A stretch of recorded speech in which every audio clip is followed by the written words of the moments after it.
Thank you very much, Nikki. I'm delighted to welcome you all to the Rees Centre Webinar this afternoon, and it's my role to introduce our speaker, Sara McLean. Sara McLean is a psychologist and researcher at the Australian Centre for Child Protection, and she's going to talk to us today about helping look after children to manage their behaviour. Sara is here in Oxford for 3 weeks at the invitation of Lineker College. It's an association of Commonwealth University fellowship, and we're very grateful to Lineker College for that. So I'll hand you over to Sara, and I hope to be responding to some of your questions as we go along and reading some of them out. Thank you.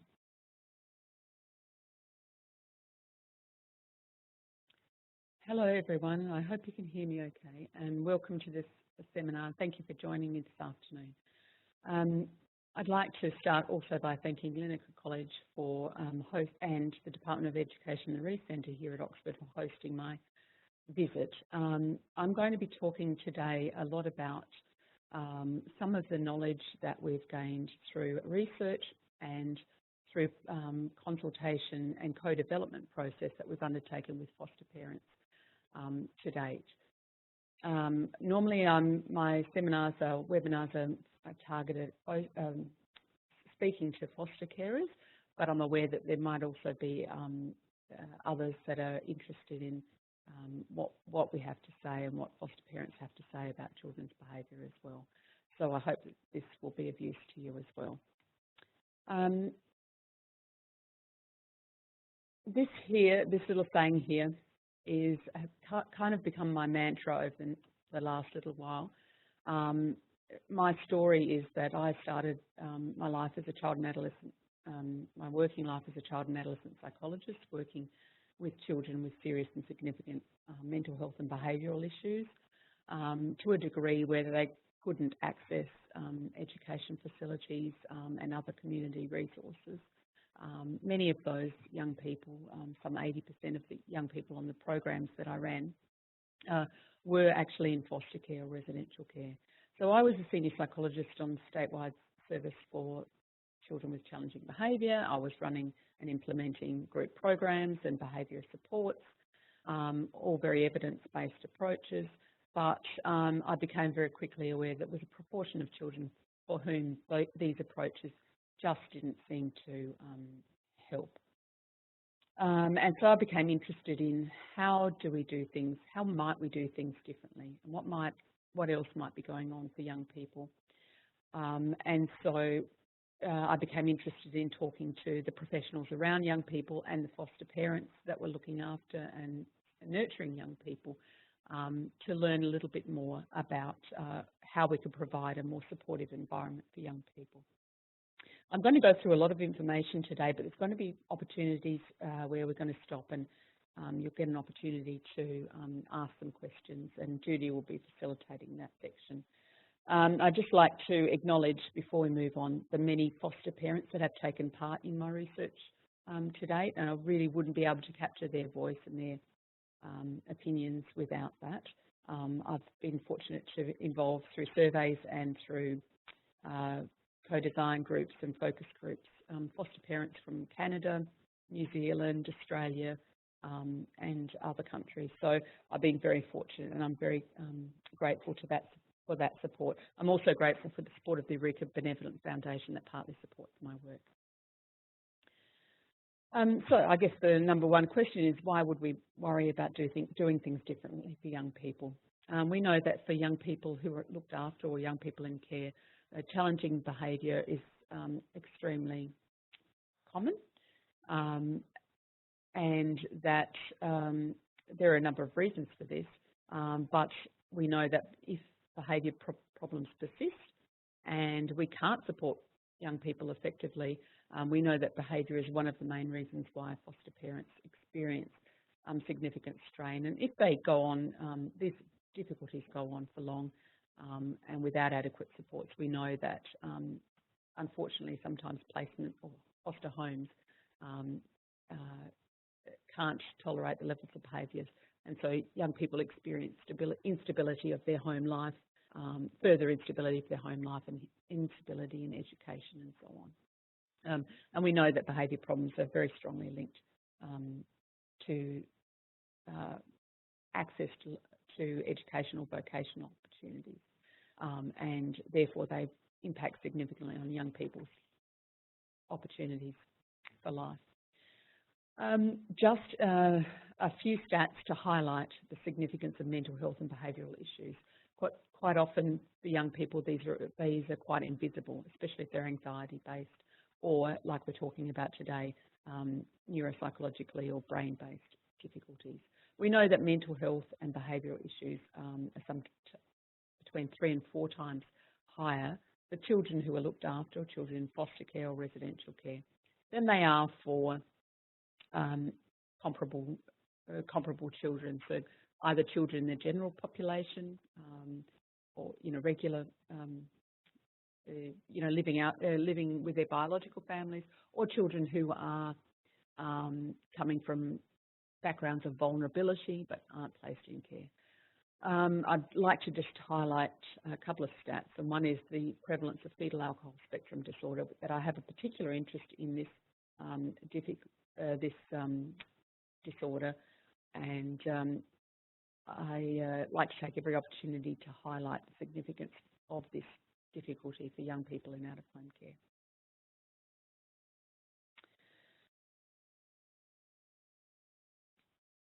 So we do know that there are some good evidence-based interventions for children who are traumatised, young children with attachment difficulties, children who've experienced poor role modelling and from their family of origin. So I'd like to acknowledge that there are some very well supported interventions for these young people, but I'd also like to highlight that there's about a proportion of children that don't respond sufficiently or very well to these kind of interventions. And what we have learned in our research is there are a number of hidden or invisible difficulties that young people can experience that are more of a neuropsychological or a brain processing difficulties, and that these can be not well acknowledged, but they can have a significant effect on young people's ability to learn to manage their own behaviour, or to participate in a learning environment in the case of school. As one foster parent said, a foster parent who was caring for a child with fetal alcohol spectrum disorder, that it's not about trying harder to support young people, it's about perhaps thinking a bit differently about what young people need. And so I'd like to encourage us to reflect during this webinar on perhaps a young person that we might know, whether some of these issues might be relevant for that young person. I'd just like to pause here and see if there are any comments or reflections so far. Do type anything into the chat box that you'd like to ask about, or comments you'd like to make, and we can read them out. We can invite Sarah to comment on them if you have any thoughts. This won't be your only opportunity. No? Okay. Just give people another few seconds, perhaps, if their typing's as slow as mine.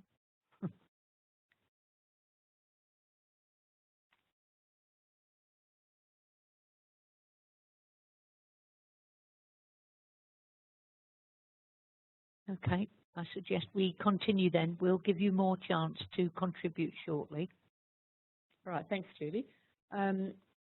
Okay, so what kind of vulnerabilities are we talking about?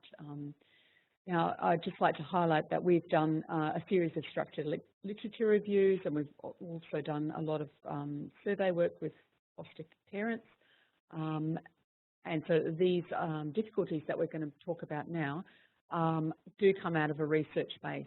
So we've had a structured approach to the literature. What we've kind of asked are things like, we've gone to the literature and asked about what are the common difficulties that are experienced that children experience across a range of childhood behaviour disorders.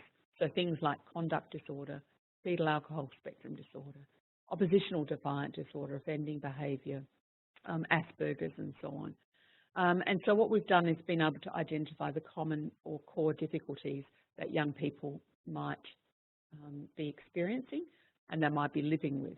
And what we're up to now is kind of reflecting on what might support young people with these difficulties. So here are some of the difficulties that we've identified. First, young people can experience difficulty with flexible thinking.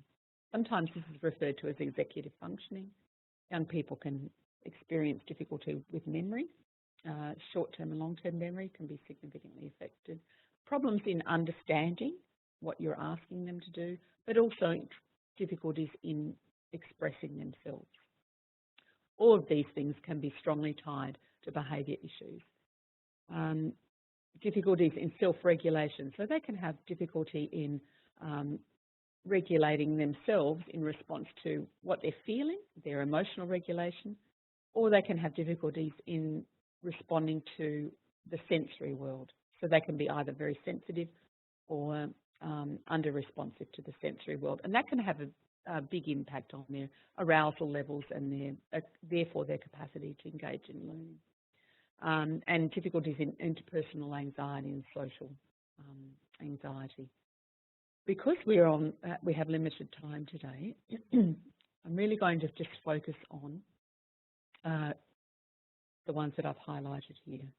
So difficulties in flexibility of thinking, memory, language, and difficulties with sensory regulation. And the reason I've chosen those is because most people I've spoken with and where I've presented, people are very familiar with the concept of emotional regulation difficulties, and it's very intuitive that young people will have social anxiety or interpersonal anxieties because of the experiences that they've had. People tend to be less familiar with some of the neurocognitive or the invisible difficulties that young people can have and how that affects their learning. So the aim of this presentation is really just to raise awareness of these issues. Look, before we go on to talk about these issues in more detail, I just really want to give you an opportunity to experience what it might feel like to be a young person who has difficulty with flexibility of thinking, for example. So what I'm going to ask you to do is I'm going to put up a slide in a minute. You're all muted, so you can. What I'm going to ask you to do is I'm going to put up a slide and it's going to have some words on there. I want you to read aloud at your desk or wherever you are. Just read that slide out aloud. But instead of reading the words that are on the slide, what I want you to do is read the colour that the words are printed in. Right? So if everyone's ready, we'll give it a go. All right, so remember, read the colour that the word is printed in. Off we go. So the first word is red, blue, green, and so on.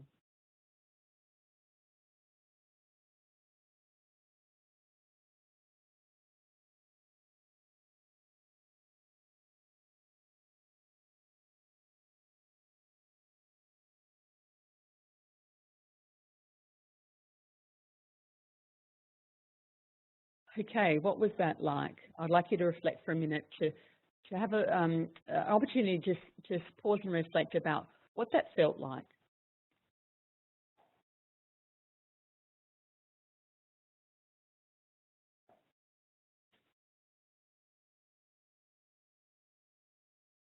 Anybody like to comment? Don't be shy.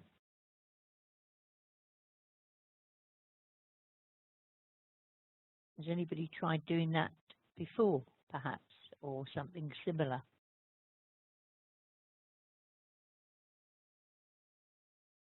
A very quiet audience today. We've got quite a few people who haven't introduced themselves, by the way, in the chat box. It'd be lovely to know where you work or what you do. But we would also like to know how you got on with that exercise, whether you found it easy or a bit tricky. Any thoughts?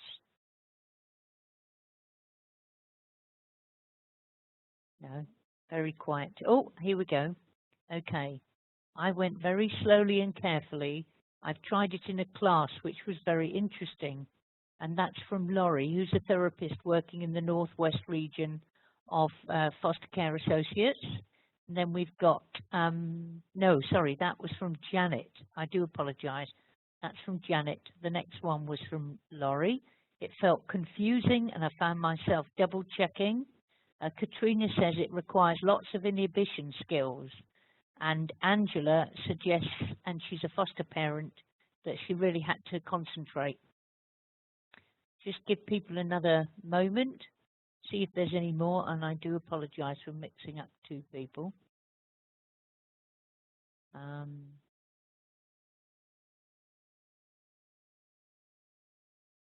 Janet is a teacher who said that she tried it in the classroom.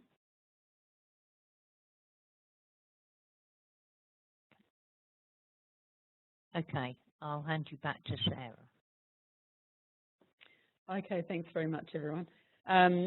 So I normally try and give that demonstration because I really like people to experience what it's like to do some of the things that we actually take for granted for young people, that young people are able to do easily.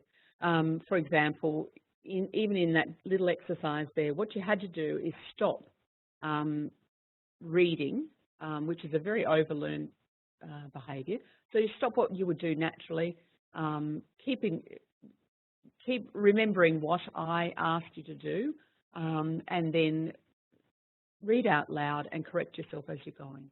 So in even just that little tiny exercise there, you can see there are a lot of skills that we take very much for granted. So that exercise just really highlights what it might feel like to be a young person who has difficulty with flexible thinking or executive function. Some of the other characteristics of young people who are experiencing this difficulty is difficulty with keeping track of time, difficulty with abstract concepts, and where you will find some of the most commonly behaviour difficulties will arise in times of transition. So when you're trying to get a young person to stop one task and move on to another, when you're trying to get a young person to adapt to times of change, or when you're trying to get a young person to move between classes or between activities, between conversations, and so on. And so I think for young people in care, there are lots of transitions and there are lots of changes. And for young people who are living with this difficulty, that can be especially trying times.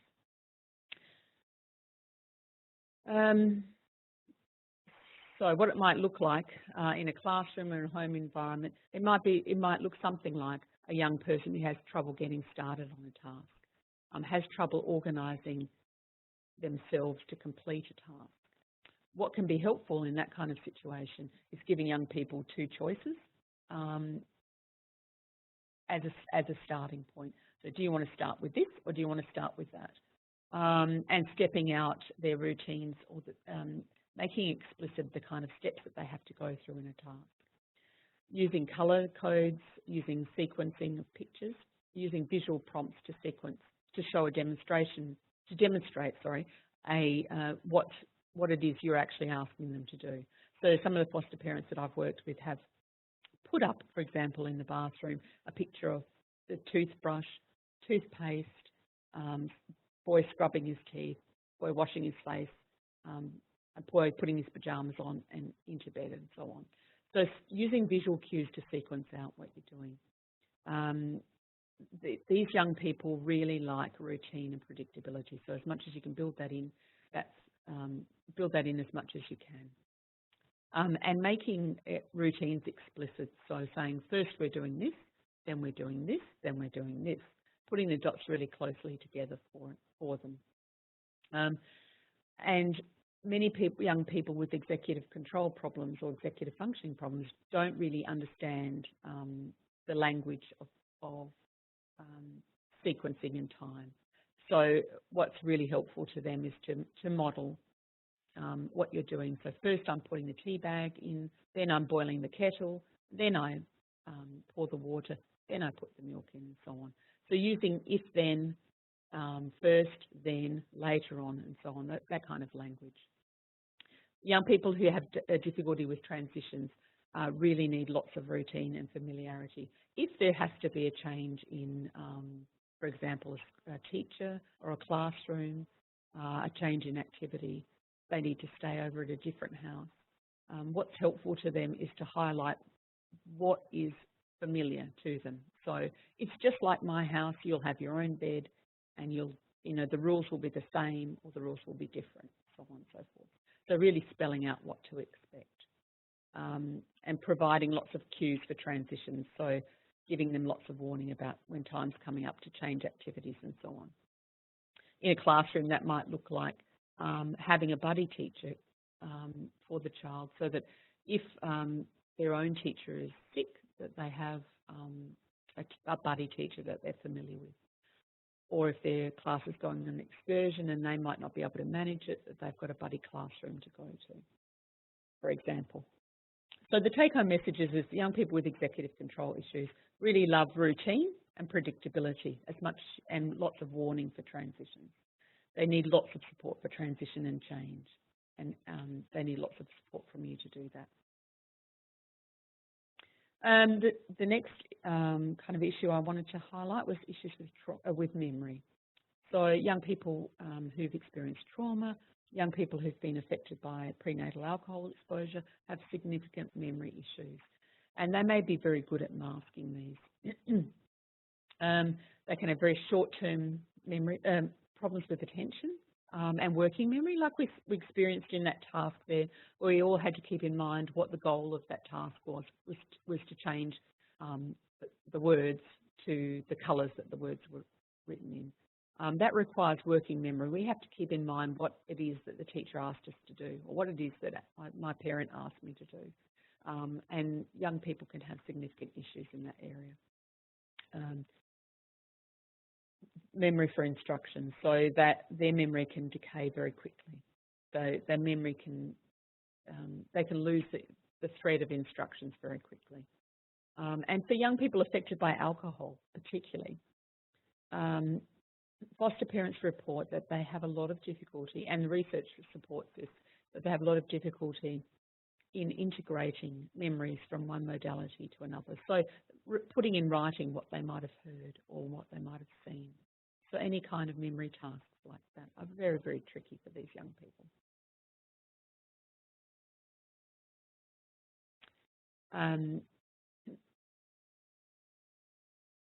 So to just touch briefly on what might be helpful, it's really all about slowing down your instructions and checking understanding. Ask the young person to repeat back to you what they've heard, just to check their memory. Some of the memory strategies that we all take for granted and we do automatically, like chunking. So if we have to learn a phone number, for example, we might chunk it into, say if it's a 9-digit number, we will put it into 3 lots of 3, so that's called chunking. We kind of do that automatically, but some young people will need support to learn those kind of strategies. And people with memory issues obviously benefit quite a lot from using visual prompts. And once again, visual sequencing, so whether you put up photos or cartoons that step out what it is you're expecting young people to do and remind them about what comes next. And really, when it comes to memory issues, what is helpful is to meet a young person where their developmental level is. So when we are caring for a young person, so a 4-year-old or a 5-year-old, we're quite familiar with using preschool games to rehearse memory. So I went to the shop and I bought, so we have a whole lot of games that strengthen memory naturally in young children.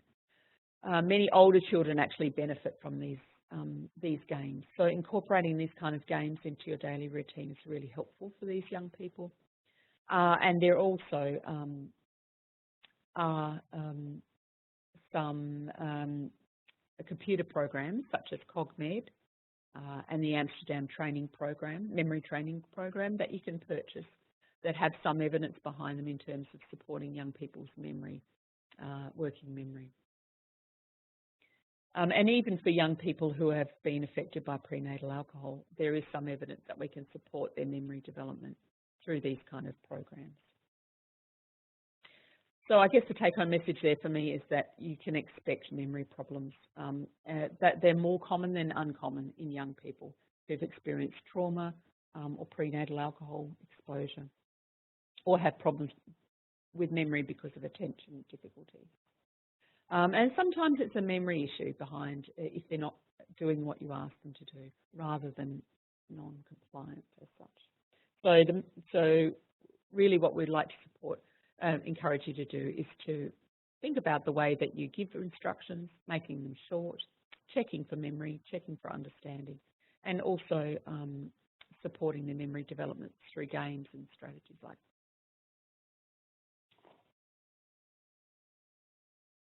And I'm going to break in a minute for questions, but I just want to push on to talk about understanding and communication. So young people with language difficulties.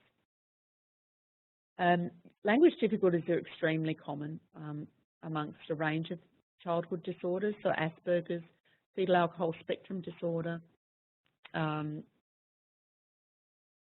autism, and some social anxiety difficulties. A lot of young people do experience language difficulties, and that could be for a range of reasons. It could be because they're not exposed to a lot of talking early on in their life. It might be that language skills aren't particularly valued. It might be that social skills aren't very well modelled. But it can also be some serious language issues like pragmatic language disorders, which is really a not very well recognised disorder in young people in out-of-home care, but it is it's an important one to be aware of. And the reason why it's not very well recognised is because many young people with pragmatic language disorder can be very talkative, but this can actually mask the fact that they have very little comprehension. They don't really understand a lot of what you're saying.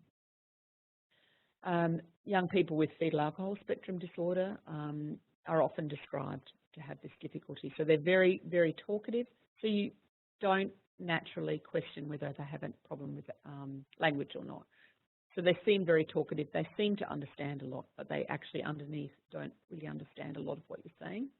Or they might have lots of difficulties with use of social language. So, you know, we know in a conversation we take it in turns. You speak, I speak, you speak, I speak. But young people with problems with the use of social language find that difficult. And so they can get themselves in lots of trouble just through not understanding how language is used in social situations. And there's lots of evidence that young people's, so that's about how we use language, but there's also lots of evidence that people, young people can have trouble expressing themselves. There's research to show, for example, that 60% of young people who are in youth detention centres have difficulty with language. And how this can express itself is really about when we're actually having a conversation about behaviour with young people, we expect them to be able to collect their ideas, put them in a logical sequence and explain themselves or give an account of what happened. But many people with language disorders can't actually do that. So we take it for granted that people can communicate what's happened, but young people with language difficulties find that very difficult. And so this causes all sorts of difficulties in their home and their social life. How can you recognise this? This is a young person who nods understanding, but then goes and does the opposite to what you've said. They may have a very literal understanding of language.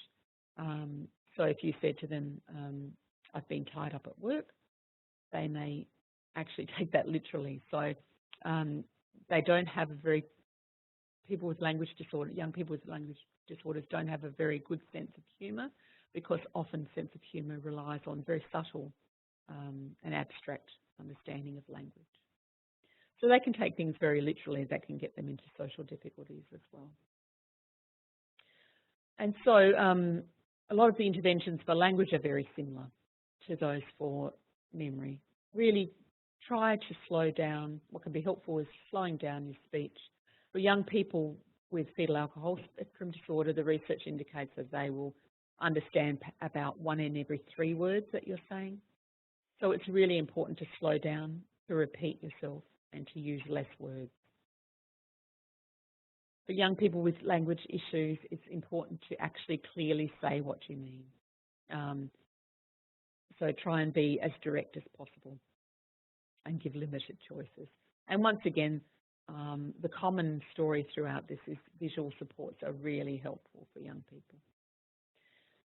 You can use signals to support your communication. Cartoon social stories are like a picture sequence that can give a sense to young people about what to do to solve language problems in social situations. So when someone says hello, you then need to say hello back, and you can purchase cartoon social story packages that help you to develop a cartoon social story for a social situation that your young person might be having difficulties with.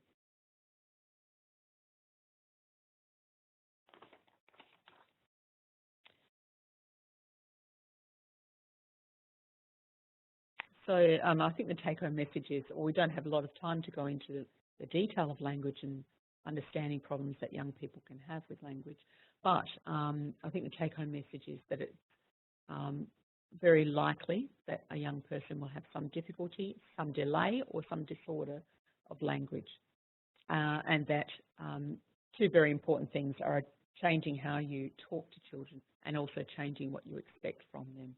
That you may have to adjust your expectations to that of a younger child.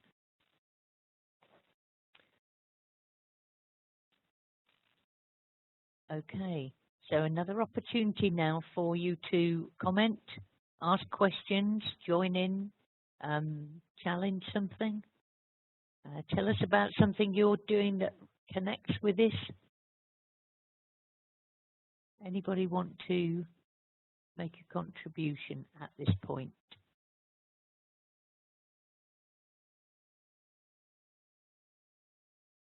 We still have quite a few people who have joined in this webinar but not introduced themselves. You may prefer it that way, or you may not have realised that you can do. If it's the latter, do put your name and your interest in the chat box.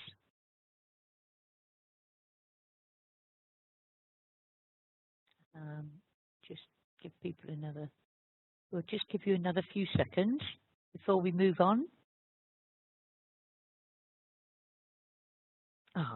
Okay.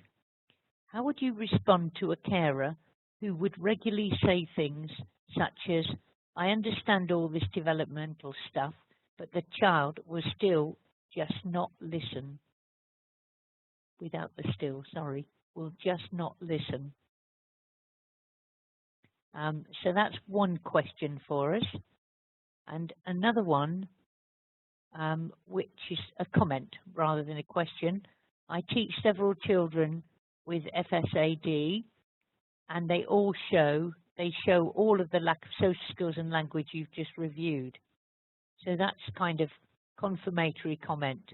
So let's go back to the question, how you respond to a carer. We have at least one carer logged into this webinar, but Sarah, would you like to comment first on how the carer who says, presumably to the professional therapist, social worker, teacher, whoever it is, "I understand all this developmental stuff, but the child will just not listen"?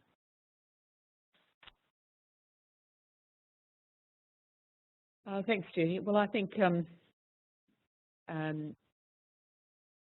there are a couple of aspects to when we have a conversation with a foster parent. I think many foster parents are experienced parents, and there's no doubt that the foster parents I've worked with have come with a wealth of knowledge, experiences and understanding. in that kind of situation, I think both things. It may well be the case that the child is not listening. I mean, that is also a reality. Not all issues are about neurobehavioural, neuropsychological issues. As I think I said at the start, there are social reasons why, there are modelling reasons, and so on. But as a general comment, I think there's two things to address. One is, what are the expectations of this child? So how can we adapt our expectations to the developmentally appropriate level that this young person's functioning at? How are they interacting with the world? What's the level at which they're interacting with the world?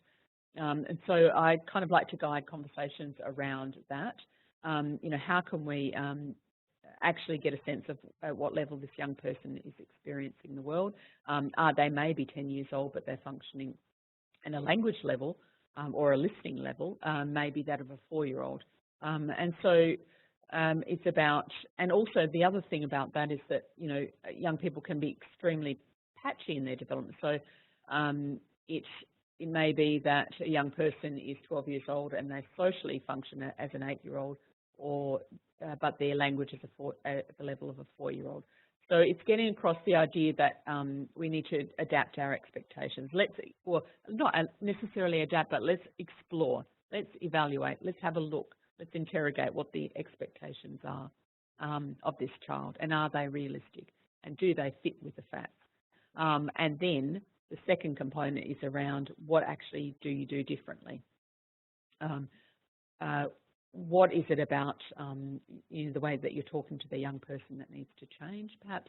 Do you need to shorten what you're saying? Do you need to repeat? Do you need to slow down? Do you need to use simpler words? Are you vague? Are you vague in an unintended way? Does what you say have a double meaning? These are all the kind of questions that we would go through and model, role play a kind of scenario that the foster parent would be having difficulty with. So it kind of is about, I find helpful to just unpack both expectations and also how we're actually interacting with that young person. We've got some more comments and questions in now.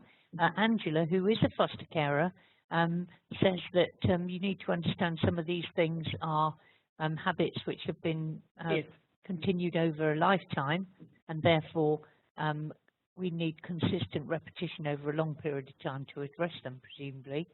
And also goes on to say that each child has their own way of learning, and so we need to tune into that.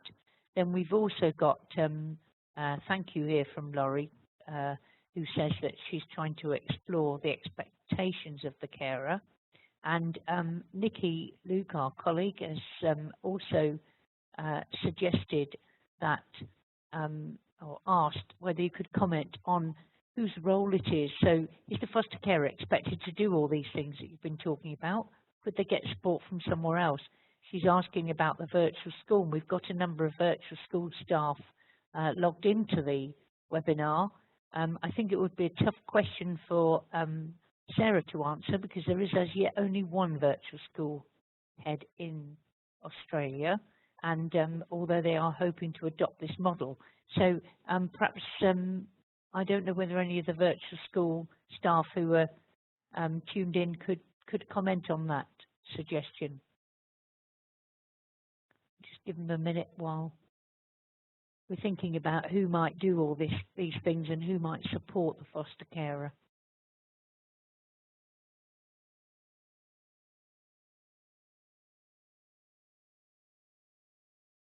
No, they're too busy at the moment making the tea. So Sarah, perhaps you could go on to the next section. All right, thanks, Judy. I just like, before I move on, just to endorse that comment from a foster parent that, and I totally agree that repetition and habits have been formed over a long time, and I totally agree that repetition change takes a long time and lots of repetition. That's true whether it's a habit or something they've learned from bad influences, if you like, but it's also true whether it's if it's a neuropsychological sort of issue. as well. I guess the challenge is to be open to all possibilities. And I guess one of the things I'd like to highlight is that these difficulties are extremely common and not easy to recognise.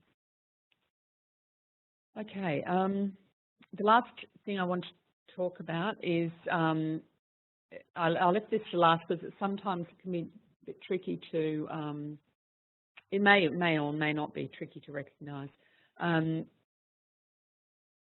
Difficulties in regulating the sensory environment, so regulating themselves in response to their sensory environment.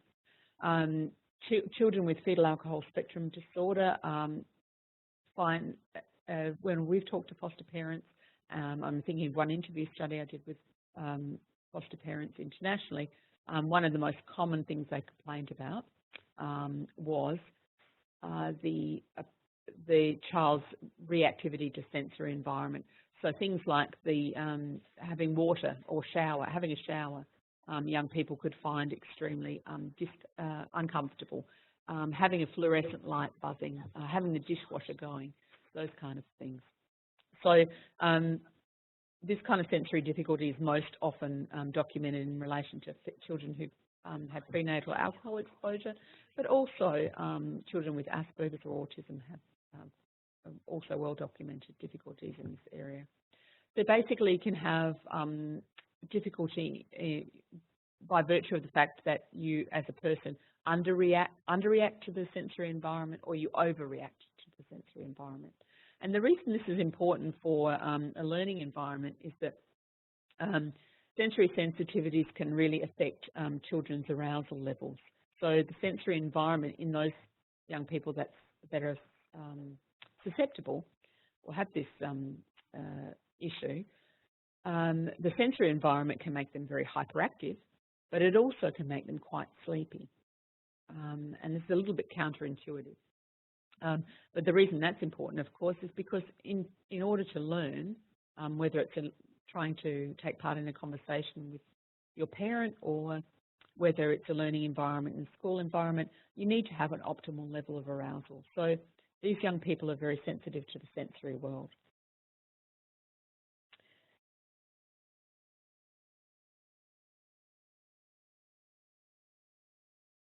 And so you can have children who are either over-responding or under-responding to sensations. They can have very strong reactions to sights, noises and touch and smell. So you can have children who are over-responding or under-responding, but you can also have children that can't integrate sensory information very well. So if there are multiple sensations going on, that can be really difficult for them, and it can cause a lot of anger, almost like a fight or flight response. So for example, now we're all looking at our screen. Hopefully, you know, you're tuning into my voice, you're processing some of the information on the screen, but you've presumably managed to screen out the background traffic, the lights, the fluoro lights, someone's making a cup of coffee or something, but you're able to screen all that out. We do a lot of this stuff automatically, and so we take it for granted that other people can, but people with sensory sensitivities find this very difficult. And so one of the things that's we found very helpful is in terms of working with your child to identify their own triggers, teaching them to identify what their triggers are and being able to communicate that to you. And keeping a sensory diary. I'll talk about that a little bit more at the end, but what I forgot to mention at the start was that I have developed a range of resources based on this information that have been developed in conjunction with foster parents for foster parents. These are very much in the draft stage at this stage, but anybody who would like to have a look at them, please just email after this presentation. I can send it through, and that will have more detail about sensory issues, because obviously we can't cover too much in this brief presentation. I just want to make one note before I move on, where I've said change the environment to make it work better for them, teaching self-regulation strategies. some of the things that children find helpful, and occupational therapists will often help young people to do this, is to regulate through engaging in other sense. So, for example, in situations where they have to be able to concentrate, sit still and concentrate, they can learn strategies to regulate themselves through involving the mouth, through movement of the body, or through deep muscle work. So, for example, an example of regulation through using the mouth would be sipping on a warm drink, sucking hard through a curly straw, or sucking on a sour lolly. Those kind of things really help young people with sensitivities like this, to really focus on what they're doing in their school environment. Engaging with small fidgets if they're allowed while they're working, helps them to focus as well. And deep muscle work, so getting young people, before you want them to concentrate, to push against the wall, or to carry heavy books between classes for the teacher, or to do sort of seated push-ups in their chair. All these kind of activities that engage the deep muscles seem to be good for calming and getting the optimal level of arousal for learning. And also there's a program called the Alert program, which you can get involved with, which has been trialled with children with fetal alcohol spectrum disorder, and there's some evidence that that works quite well, and you can teach young people to regulate in that way. All right, so just to wind up really, I just want to take a minute to review really what we're actually asking young people to do when we're asking them to engage in a conversation about behaviour, to reflect on their behaviour, or to learn to manage their behaviour, or to engage in a learning environment. We're really we assume a lot of things. We take for granted a lot of things that we perhaps do automatically. We're assuming that that young people are able to function at the same developmental level as what their chronological age is, when in fact, they may their language may be delayed, their memory may be poor for their age. They may need support in memory. They may need support in executive functioning, and so on. We do assume that children can go with the flow and adapt to changes. And for young people who are in care or looked after in foster care, residential care, there are multiple changes and transitions in their lives. And it's a big ask that we're asking them to deal with those on a daily basis. We assume they're able to link actions and consequences easily. We assume they're able to understand what we're asking. We expect them to understand rather than us changing the way that we're explaining things. We assume that they can plan ahead and monitor what they're doing, just like we had to do in that reading exercise.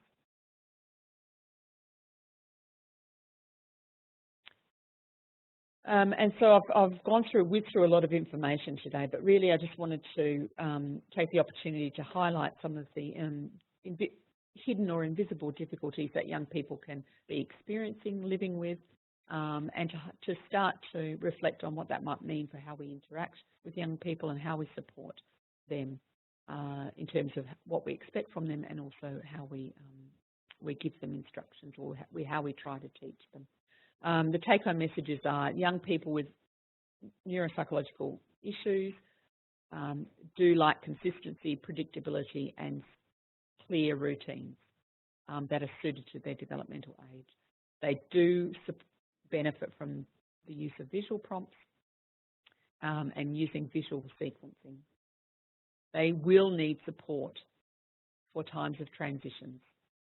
They will need support in unstructured times and times of change. And we will need to check for understanding so that we're clear that if they don't comply with our instructions, that's about their choice and not about the way that we've spoken with them. And we do need to talk to them about their sensory world.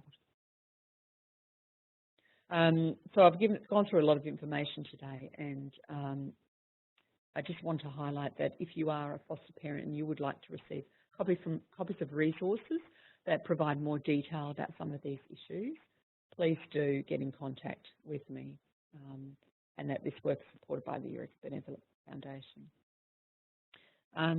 Will we stop it? Okay, I think we've run out of time, have we not? And just to say thank you to Barney, who is in the Oxfordshire Virtual School Post-16 team, and pointed out that virtual schools can signpost people to other resources available, even if they can't provide the support themselves. Thank you so much to Sarah for that very insightful coverage of the area. And if anybody else has questions, do email them to us, or I guess you can type them in now for over the next few minutes before signing out. We could still try and address them afterwards. Laurie's thanking you very much for, she enjoyed listening to it, and do join us again on future webinars. They are always advertised on our website and in our newsletter. If you don't get the newsletter, email us and we can make sure you do. And if you'd like to hear Sarah again, possibly covering some of the same stuff, you can come along on Monday. Next Monday we have a seminar at 4:30 here in Norham Gardens, if you're near enough to get here. Also, Sarah will be with us all of next week. So do send your questions or your comments in, and we will try to address them. Thank you.